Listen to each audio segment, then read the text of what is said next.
Voilà, nous allons faire un joint souple de marque Soudal.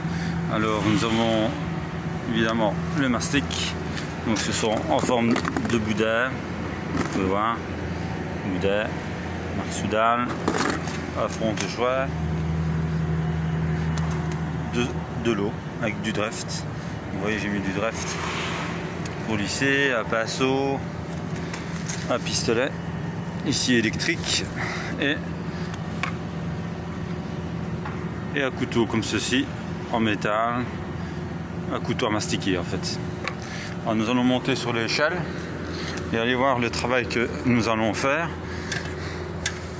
Donc ici on peut voir qu'ils ont mis de la mousse polyuréthane, donc je vais devoir gratter la mousse polyuréthane et la remplacer par un fond de joint à moi.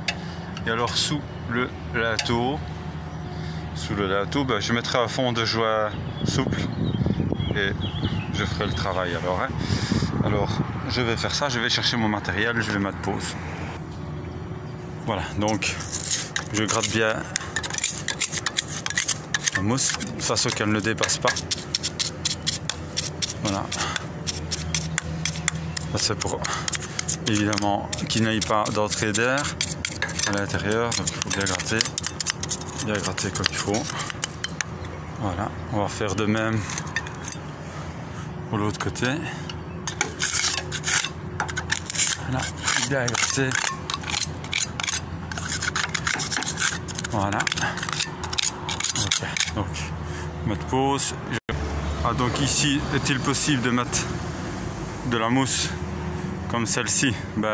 Comme vous pouvez voir, non, ce ne sera pas possible, donc ce n'est pas grave, ça a été conçu comme ça, donc je vais devoir remplir sans la mousse dans ce cas-ci, donc c'est ce que je vais faire. Voilà, donc pour ouvrir la cartouche Soudal, c'est la même façon, donc nous avons un petit embout en fait, vraiment métallique ici, vous voyez, il faut juste le recouper, c'est tout d'un côté uniquement. Et alors après on met celui-ci dans le pistolet mécanique ou électrique. Alors on prend un bec, voilà, celui-ci comme ça. Alors un coupe-bec. Donc comme j'ai déjà expliqué dans d'autres vidéos, donc il faut absolument couper son bec d'une façon incliné, vous voyez, toujours incliné. Regardez, vous voyez, toujours incliné, jamais droit, ça me ferait un très mauvais travail. Donc je vais préparer mon pistolet électrique et je vous reprends de suite. Voilà, donc je vais remplir le bas.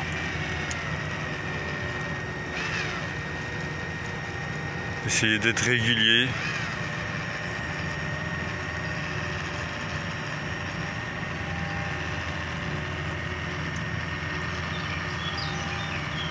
Évidemment moi une main puisque je tiens le GSM avec moi, c'est pas facile, mais j'y arriverai quand même.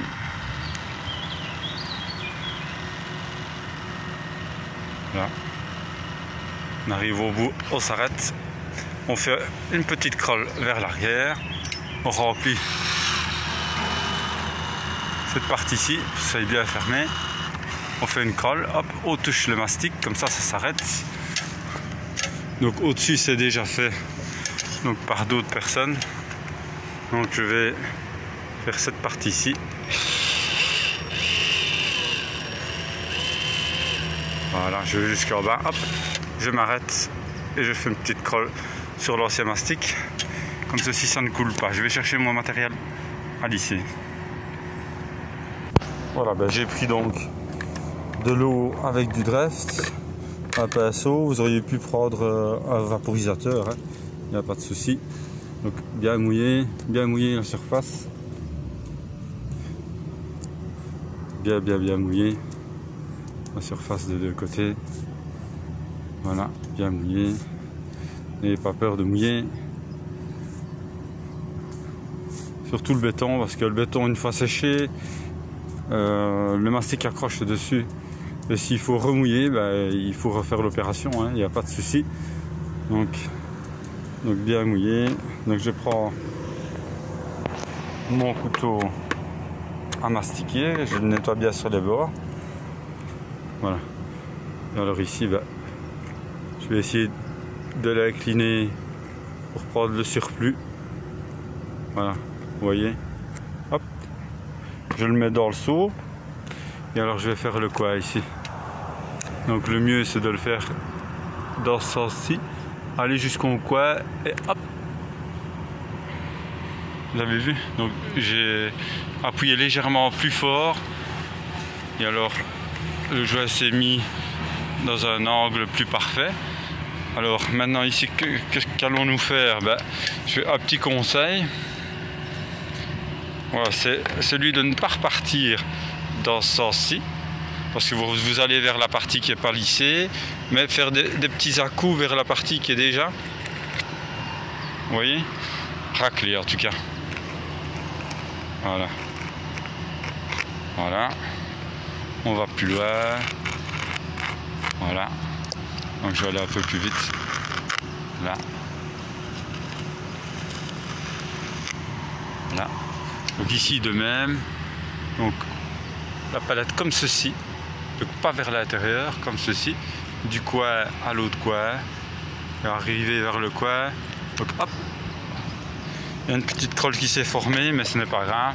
On reprend le pinceau et en remouillant, vous voyez, tout se remet donc dans le centre du joint, étant donné que tout est bien mouillé. Voilà. Donc on remouille une fois, on mouille bien ses mains. Donc on va fermer correctement le coin. Alors on n'appuie pas trop fort, mais suffisamment pour que le joint soit régulier et fermé. Donc je reprends par là. Il faut éviter les coups de doigt parce que c'est pas trop joli. Donc, et alors après je repars de nouveau dans l'autre sens. Voilà. Je repars dans l'autre sens. Voilà. Et puis je fais deux traits comme ça. Hop. Il faut éviter les à-coups en fait, les à-coups de doigts. Parce que bon, c'est pas trop joli. Ici, vous voyez, la pierre, regardez, elle est toute cassée. Donc, on ne saura pas faire quelque chose de vraiment bien régulier. Mais donc, le client a demandé que ce soit étanche. Donc, on va faire un joint étanche et du mieux qu'on peut dans ce cas-ci. Voilà. Bien passé. Voilà. Oui, régulier. Et éviter les à-coups de doigts, c'est pas trop joli. Alors s'il reste des petites bavures, moi j'utilise le fond de joint même. Voilà, si par exemple j'ai des petites taches, je regarde avec vous. Voilà, ici il y a une tache par exemple, vous voyez. Je l'essuie, tout simplement. Je repasse un petit coup de doigt. Ici il y a une tache, vous voyez, sur le petit bord là. Je l'essuie, tout simplement. Voilà, elle n'y est plus. J'essaie de bien refermer, regardez. Voilà. Eux vont peindre probablement le métal, je ne sais pas. Mais bon, ça n'a pas d'importance, il faut quand même que le joint soit correct. Donc est bien fait après notre passage. Voilà. Voilà. Okay. Donc ça c'est un joint de dilatation et en même temps d'étanchéité, donc qui va se faire le long de toute cette façade là. Voilà, je referai d'autres vidéos pour vous montrer.